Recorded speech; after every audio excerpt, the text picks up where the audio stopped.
Welcome to Climate Conversations, a podcast by Climate X.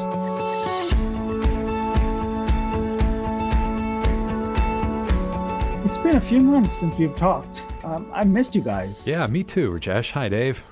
Hey, Kurt. Hi, Rajesh. It's great to be back in the studio with everybody. So, what are you guys feeling? Well, I am really excited to begin this new season on our theme, Learning to Change. It's about the beginning of a new school year, and wow, there's been a lot of climate news happening. It certainly got me pretty pumped up. Dave, how about you? Well, I think it's really, really important in this time of great urgency to address climate issues that we figure out what does it mean to be different? What does it mean to change from on an individual level or institutionally, whatever, because we don't seem to be working very fast. You could say it's not been working, and insanity would be repeating the same thing and expecting a different result. Right, exactly. Yeah. And you know, I've been thinking a little bit that, I mean, after all, sitting at MIT, we think of learning as very kind of information driven. And I have a feeling that we need to think a little bit more about emotion and empathy as much as information. What do you think? Yeah, complementary to that information. I mean, information is essential for sure, but there's more to it, especially when we think about getting outside the confines of a typical school environment. How are we coming together on this? Yeah, it's really, really helpful with complex, hairy issues like the climate emergency to figure out how can we learn together? How can we learn in community, not just isolated individuals off in different corners? Yeah, we're going to be digging in on that this season. At the moment, I'm also thinking a lot about our openness to learning and what it takes and how important our kind of individual emotional situation is. You know, I know sometimes I'm more open to being empathetic than other times. I'm more open to new information. What's it going to take? And that brings us to today's perfect person to talk to about exactly that issue. Renee Lertzman, welcome to the Climate Conversations podcast. Thank you. Excited to be here. Renee is a psychologist, a researcher, author, and an in-demand practitioner who's been working for many years at the intersection of climate change and our rather complicated selves. Renee, would you kick us off by just telling a little bit more specifically, what is it that you do? Sure. That can be sometimes a challenging question to answer. So I do actually quite a number of different things. I would say my primary focus is on supporting organizations and initiatives and people to navigate the act of communicating, engaging, and educating people, all kinds of people, about climate change and environmental issues in general. And so what that looks like, it really varies depending on who I'm working with. So right now, for example, I'm working with a company, a global corporate entity who has a sustainability team, and they are really wanting to figure out more effective ways of engaging the people within that company, which, you know, some companies are almost like small towns. They're just many thousands of people. And so we're looking at how they can find more effective ways of communicating and engaging with people. I might be working with a climate group around how do we communicate more effectively in ways that are actually really productive, which you'd be surprised is really hard to do when it comes to climate change. I think none of us are surprised today. No worries. So Renee, tell us, what does that work look like? Like, say you're in a room with, you know, big honcho number one of... That would be Dave. That would be Dave. What happens? Well, so there's no formula per se, but I've come to see that there's actually a pretty kind of standard approach or process here. And it all comes out of my training as a psychologist and a social scientist and a psychosocial researcher, which we can talk about later if that comes up. Number one is really understanding where you're coming from. So the very first thing before anything else is really about listening, and it's really about my ability to truly, invite and evoke as much from the others as possible around what is your relationship with this issue and with this topic? Where are you coming from in such a way that's really disarming, that it's not about expecting anything. It's really about creating that sense of it's okay wherever you're at. I'm just curious, I'm interested. And so I do that as a consultant and a practitioner, but I also train people to do that all the time. So number one is learning when the stakes are high and our emotions are very up, that these are urgent issues that we all need to be acting on right away. How do you, in light of that, still manage to have conversations and interactions and really listen when we need to be moving into action quickly? And so that's number one, is about listening. And number two, what follows from listening is the ability, and this can be, again, at the level of a scale of a major corporate campaign, or it can be a scale of a climate organization, is being able to really show and demonstrate and reflect that you or we understand where you're coming from. And so that can look like a message. It can look like a frame that basically reflects back, we hear or we know that you actually care about these issues, but at the same time, what are the concerns, the anxieties, and so forth? So what's holding you back? And to really acknowledge and name it. Is this typically one-on-one or collective? Like, how many people are in the room when these kinds of conversations are happening? So it really is about the both and. So there is the one-on-one kind of interpersonal interactions, but I think it's incredibly important to recognize that everything I'm talking about can be translated and scaled to a digital campaign that touches and engages with many, many, many people. But the essence of it is about having an empathy-centered approach to how we communicate. And in order to do that, we need to have some way of listening and understanding the other. And how do we really see listening as a key strategic focus in our climate work, which is really the complete opposite of what I think most people in the climate sector tend to be oriented around, which is informing and more informing and really coming from that anxiety of like, this is what's happening. We have to raise people's awareness exponentially. And there's a gap that happens, I think, in the climate sector, understandably, which is about the relationship between awareness and having the information and being able to actually integrate that, process that, make sense of it in such a way where you're able to translate that into a meaningful action that makes sense for you and your organization or your program or your initiative, your community, your neighborhood, and whatever, that there's actually it is a process, that it's not a direct, here's the information, I got to do something now with it for a lot of people. Now, there are obviously people probably as yourselves, right, who maybe it's not as complicated. And maybe it is more straightforward to say, okay, I know the facts, I know what's going on. I don't have any question or concern. I know that I need to do X, Y, and Z. But the reality is that for a lot of people, it's not that straightforward. They're often bound up in a lot of dilemmas, a lot of conflicts that are very, very complicated, depending on where you're at personally and socially and culturally and politically and economically. So tell us a little bit about that variation, right? You're saying that, yes, some people read or listen to some facts and immediately they're fine. But, we are sitting in a room in an institution where I think a lot of people are like that. But we want to know what the rest of the world is like, too. That's right.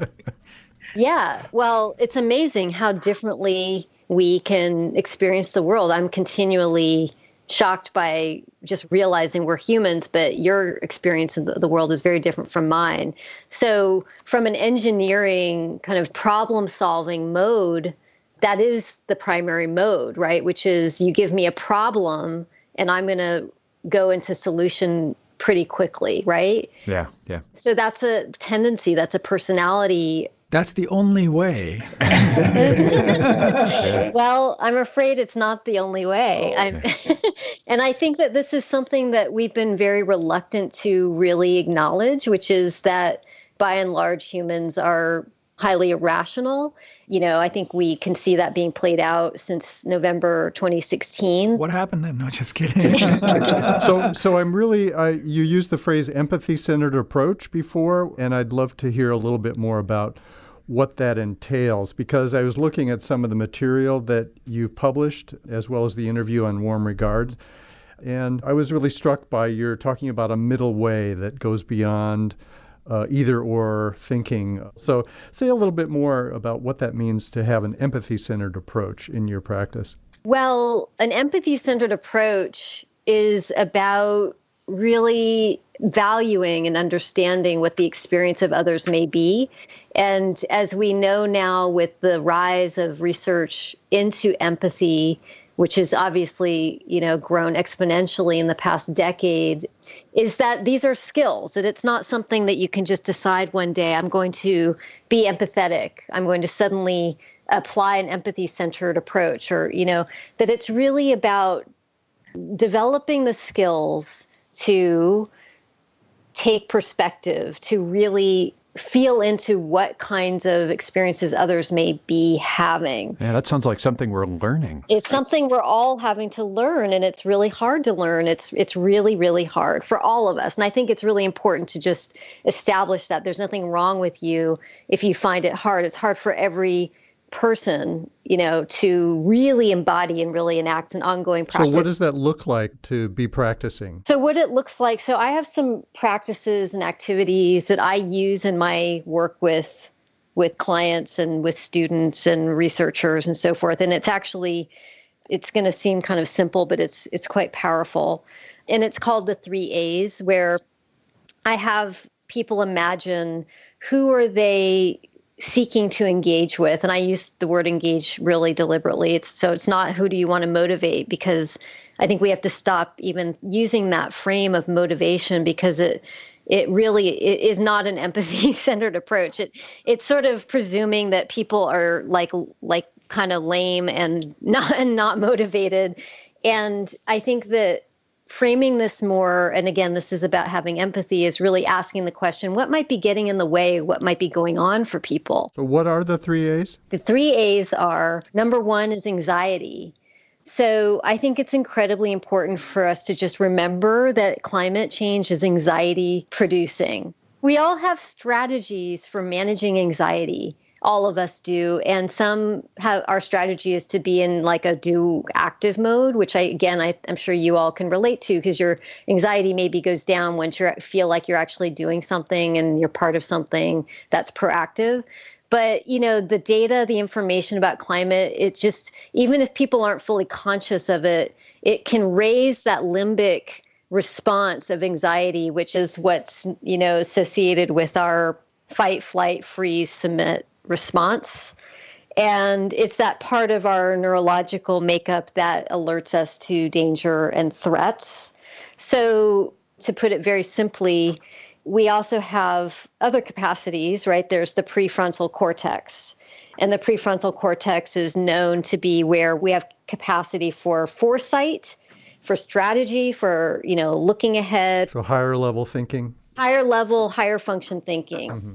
So what happens is when the limbic, and again, this is very simplistic, but when the limbic is activated, we lose access to that prefrontal cortex. And so that to me kind of sums up our climate change situation at this moment, is that it's limbic activating, and yet what we need more than anything right now is prefrontal cortex capacity. And so the question I think for all of us to have, and I think that arguably one of the most important pieces here, is how do we navigate that? And that's where I think we can learn some practices and tools from neuroscience and from psychology that can really support climate folks. I feel like we need a kind of a neural map of climate actions. This thing needs the limbic system. That needs the prefrontal cortex. This needs the auditory cortex. And that, it would be kind of fun to... I'm dying to know the second A, though. We've only got one of the 3 A's, and I'm really interested in the second and third A's. So the second A is incredibly important, which is ambivalence. So ambivalence is really about where we become conflicted and where we are actually in conflict with ourselves, right? So ambivalence, I've come to appreciate from my exposure to work in the public health sector, especially something called motivational interviewing, which is a whole approach to behavior change, where ambivalence is recognized as obvious challenge with any kind of change, behavior change. And that part of us wants something and another part doesn't. When ambivalence is not acknowledged and recognized, it tends to run the show. And that's where inaction and paralysis comes in. So I would say that a lot of what we're seeing out there is a combination of anxiety and ambivalence, not a lack of care or concern, but people get kind of tied up in these anxieties and ambivalence. And speaking frankly, I don't think people working in the climate sectors are doing enough to really acknowledge those anxieties and ambivalence, which is known to reduce the limbic response. It's known to actually disarm and soften those responses that get activated that keep us from moving into that third A, which is aspiration. And they're obviously all connected. It's just, again, models are always kind of crude because they're separating things that are very interrelated. Because obviously when we feel that we are not able to achieve our aspiration, that also causes anxiety, and there's ambivalence about, but the aspiration is really, what do we all really want? Like, what do we need? What do we want? And that goes back to basic, again, things we know so much about: connection, belonging, being, valued, contributing. Yeah. Isn't there another A called acknowledge? Isn't that what you were talking about? There is. Yeah, actually. There's a lot of other A's. There's, there's acknowledge, there's action, but I do alphabet game. Try to keep it to the three just because it's simpler, easier for people to remember. But acknowledgement, if you've seen me, I talk about this all the time, which is that it's kind of magical when we acknowledge to ourselves and to others. And again, I want to get us out of thinking this is about therapy or about one-to-one kind of in-depth conversations, which we all know are the gold standard of, our behaviors and our relationship with the world changes through conversations and interactions with people. Like that's how it is. But I think we can get hung up on, but what about scale and how do we reach more people? And what I really emphasize is that we can take a lot of this and translate it and experiment with different ways of doing the listening and the, really kind of evoking where people are and reflecting that back, which is actually something I did with one project a few years ago where we crafted a message about climate change for climate skeptic Republicans.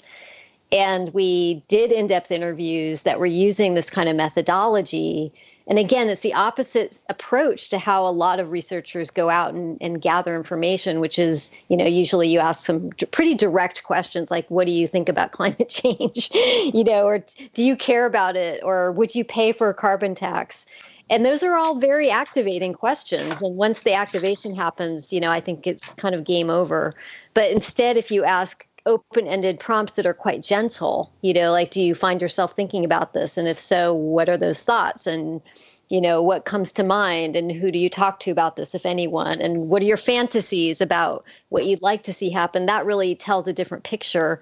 And then we take that and we actually experimented with a script that was tested with Republicans, climate hard and soft skeptics, using the Yale 6 America categorization. And it scored very high because we did all of those things. We acknowledged the anxiety. You must feel really angry. You must think all the solutions, are bogus, and then we moved into acknowledging the ambivalence and then the aspiration, which was, what if you were to learn that we can solve this on our own terms? Like, that speaks to the whole need for autonomy, for, freedom to choose and so forth. And it was just very effective. So this can be applied in many, many different ways. One of the things that, Renee, you've talked about and written about is wondering how people make decisions. And that's when you were talking about the neuroscience and the 3A's, that sort of thing. That came to mind again. Can you say a little bit about that, how you bring it together in order to help people move through those different neurological stages, whether it's cognitive, limbic, whatever it happens to be? Because I think here's a great opportunity to go beyond the binary fear, hope kind of discussions that we find ourselves trapped in sometimes. Right.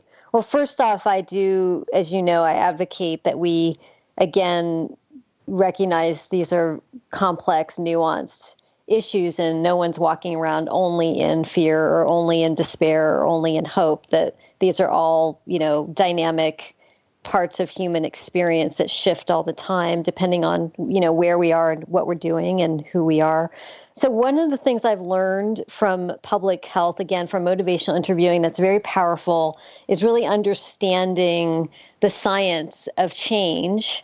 And for me, what that comes down to is how do we create the conditions that allow people to get in touch with their own volition for change? And so this is really, thinking of it instead of how do you get people to change or kind of try to get people to make the right decisions, how do you evoke and draw out and create the circumstances where people actually get in touch with, yes, this is what's important to me. That's like the underpinning for the feeling of empowerment that a newly activated person might feel. Yeah. Exactly. So there's all kinds of ways of doing that, but it comes back to the kinds of questions that we ask. So for example, if I'm doing a training with energy professionals who are talking about renewable energy and they're out there at events and they're out there on a floor or whatever, and they're having these interactions, what I would focus on is training them how to ask the right kinds of questions that actually promote and evoke people to say, yeah, I do care about this. And it sounds kind of manipulative, but it's really coming from that place of, recognizing that any change truly, it has to be intrinsic, right? It has to come from us. Well, and what you've said in your writing, I think, is people need to feel safe and they need to feel like they're not being judged. That's really important for people to create those conditions in which people can take all this stuff in and then decide, yeah, I want to do something about it. I think it's so important, too, that what you're talking about, Renee, this, there's this learning underpinning that these are all skills that people can, with some direction, pick up and put into practice. I think that's really important. We all can when we recognize it's part of being effective. There's one other thing I just want to throw out, which is how powerful it is to hear from people who have been sort of on the other side, who have changed. Yeah. So, I just heard an interview, for example, recently on NPR with someone who used to be hardcore Christian, pro-life, evangelical. And he's come through the other side where he's now actually going out and working with people and doing a lot of healing work around, this is who I was and these are some of the things I did. And now this is who I am, and this is what is important to me. And there's lots of examples of that coming out more and more. And I feel that there's something about that is very relates to what we're talking about, which is it is having empathy. It's saying, look, I've been there, I know, and I'm here to tell you that things can be different. And how can I help you, or how can I guide you or be partners with you? And that's the other thing, I think is really important for climate folks to keep in mind is that, it's really about thinking of it in terms of guidance that, how can I partner or connect with you in a way where I know that these are hard issues and you probably feel overwhelmed and maybe whatever it is you're feeling, but how can we figure this out together? Right. And then, so a lot of what's come up for me in thinking about this season, Learning to Change, is how people can learn in community where they feel safe, they feel like they're not being judged. And in my view, the better, more effective advocates and educators can do that. Oh, yeah, absolutely. Yeah. I mean, what we're talking about in a way, I'm imagining someone out there listening who's just thinking, well, this just sounds like basic kind of good human. Psych 101. In a way, that's correct, right? But we've forgotten some of these things. Yeah, exactly. It's not the province of only psychologists, it's really people who have high emotional intelligence. Mm-hmm. Mm-hmm. So talking about high emotional intelligence, this season we are looking at educators both in school and in college.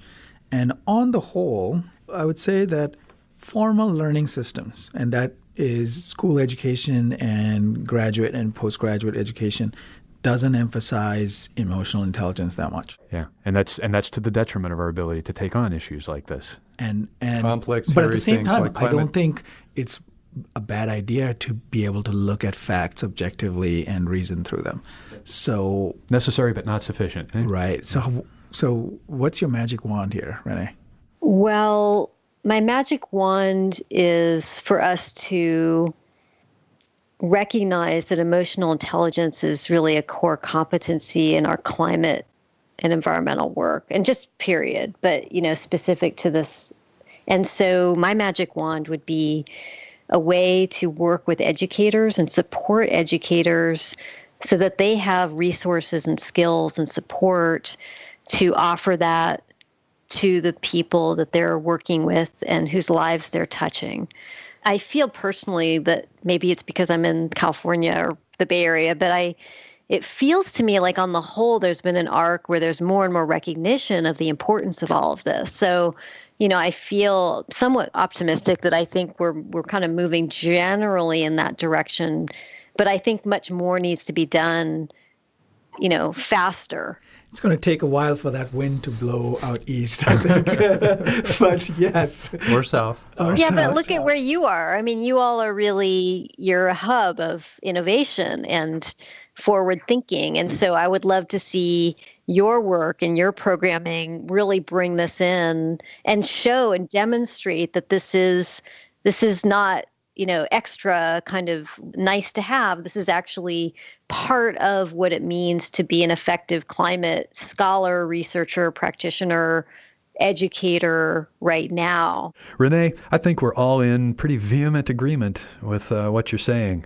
So, on behalf of our listeners, be you climate practitioners, researchers, educators, activists, Renee, thank you so much for starting us off this season with some thoughts on deep listening, on empathy, and all those A's. Plenty of food for thought. Thank you for having me.